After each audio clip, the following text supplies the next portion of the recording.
Telugu story time for kids official.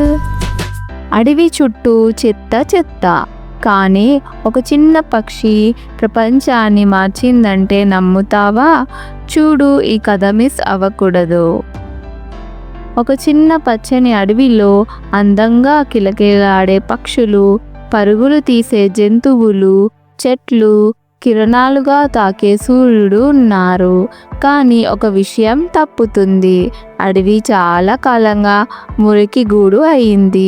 చూడగానే చెట్ల కింద కాగితాలు, తినే పదార్థాల తొక్కలు, పాత బాటిళ్లు కనిపించేవి.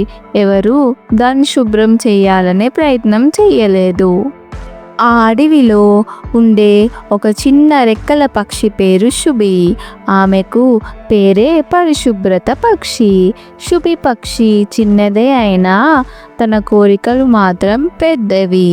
ప్రతి ఉదయం ఆమె చెట్ల చుట్టూ పడిన చెత్త ఎత్తేది, దాన్ని వేరే గూడులో వేసి వాటిని ఉపయోగపడే వస్తువులుగా మార్చేది.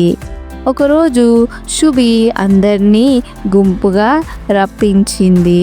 మన అడవిని మనమే కాపాడాలి. చెత్త పారేయడం మానేస్తే మన పిల్లలు, పూలు, చెట్లు అన్నీ సంతోషంగా ఉంటాయని చెప్పింది. కానీ హక్కీ నవ్వుతూ అన్నాడు, ఓహో, నీకు టైం ఉంటే శుభ్రం చేయు, మాకెందుకింత కష్టం అని కుందేలు చేతులు ఎత్తాడు. నాకు పరిగెత్తడమే ఇష్టం, బ్రూమ్ పట్టుకోవడం కాదమ్మా. శుభికి బాధే, కానీ ఆమె ఆశను వదల్లేదు. ఒకరోజు ఆకలితో తేనెటీగ తినేందుకు వచ్చింది, కానీ చెత్త బాటిల్లో చిక్కిపోయింది. తన రెక్కలు గాయపడ్డాయి. అప్పుడే పాపం శుభి వచ్చి ఆమెను రక్షించింది. బాటిల్ తీసి ముందు పెట్టింది. అందరూ చూసి అవాక్కయ్యారు. అక్కడే కుందేలు అడిగాడు, శుభి, ఇదంతగా ప్రయత్నించేది ఎందుకు? శుభి సమాధానంగా, మన అడవి, మన ఇల్లు మురికిగా ఉంటే మన హృదయం కూడా అలానే ఉంటుంది అని చెప్పింది. మరుసటి రోజు నుంచి ఆశ్చర్యం, కానీ నిజంగా అందరూ కలిసి అడవిని శుభ్రం చేయడం మొదలుపెట్టారు. మేకలు పాత వస్తువులతో కళాఖండాలు తయారు చేశాయి. పాముల గూళ్ళ చుట్టూ గ్యారేజ్ బీన్లు పెట్టాయి.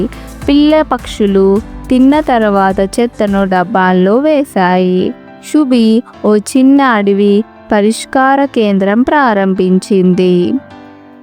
ఒకరోజు వర్షం వచ్చిన రోజు అడవి మొత్తం చక్కగా తలతలలాడింది. చెట్ల కింద నీరు పారుతున్నా చెత్త ఒక్క చోట లేదు. ప్రకృతి చిరునవ్వుతో చూసింది. శుభి మెల్లగా అంది, పరిశుభ్రత అనేది పని కాదు, ఇది ప్రేమ చూపించే ఒక రూపం.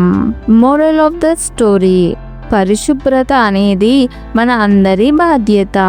మన గది, ఇల్లు, స్కూల్ లేదా ప్రకృతి ఎక్కడైనా శుభ్రంగా ఉంచితే మనం నిజమైన మహామనుషులు అవుతాం.